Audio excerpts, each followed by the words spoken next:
Hello po Master, kamusta? Ako po si Ivona. Welcome sa bago nating guitar lesson with Master Rob. Ang susunod natin na pag-aaralan ay tungkol sa major scale. Ang major scale ay ang pangunahing pundasyon ng bawat scale. Ito ay mga pitch o istrukturang mga nota ng musika. Binubuo ito ng 7 klase ng pitch. Maari mo rin ito marinig ng may ayos na ascending at descending na mga nota. Ang major scale ay maririnig mo rin na masasaya at masisiglang tugtugin ng musika. Ang major scale ay may formula pattern na W, W, H, W, W, W, H. Ang ibig sabihin ng W ay whole note o 2 steps forward sa fretboard. At ang H naman ay half step o 1 step forward sa fretboard. Ang halimbawa ng ituturo namin sa inyo ay sa key of A. Ang key ay panimulang nota o chord ng rhythm. Tayo na at aralin ang A major scale. Ang A major scale ay may mga note pitches na A, B, C sharp, D, E, F sharp, G sharp, pabalik sa A. Eto na po si Master Rob para simulan ang ating guitar tutorial. Hello Master, kamusta? Welcome sa aking guitar tutorial. Pag-aaralan natin ngayon ay tungkol sa A major scale. And dito sa ating A major scale, makikita nyo na nandyan yung W at H na mga pattern. Kung susundan natin yan ay magiging A, B, C sharp, D, E, F sharp, G sharp, at ending ng A. So ito yan.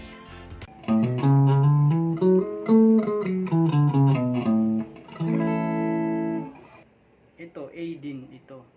Pwede mo siyang ditong kunin. Ito, ang scale na pattern natin magiging ganito.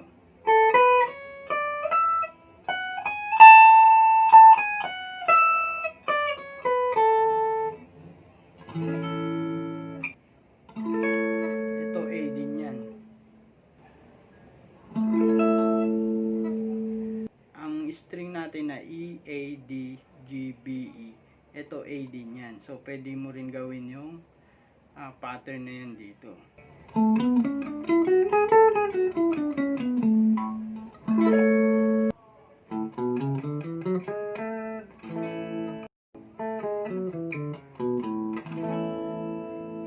Ang napaka-basic lang nung A major scale. Kailangan lang itatapak mo sa tamang mga note niya. Yung iba nag-improvise ng mga scaling na tumatama pa rin sa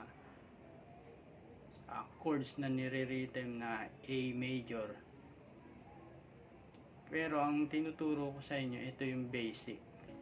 Ito yung basic na sa classical music theory.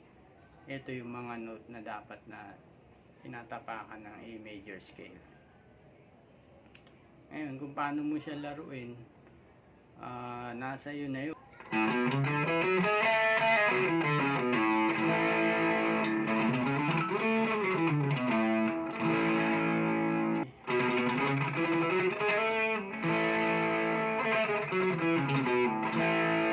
So yun lang muna sa ngayon, Master.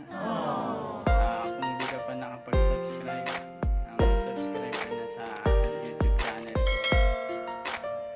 Maraming salamat sa panonood. Ganda ulit. Bye Master. Salamat. Hanggang sa muli.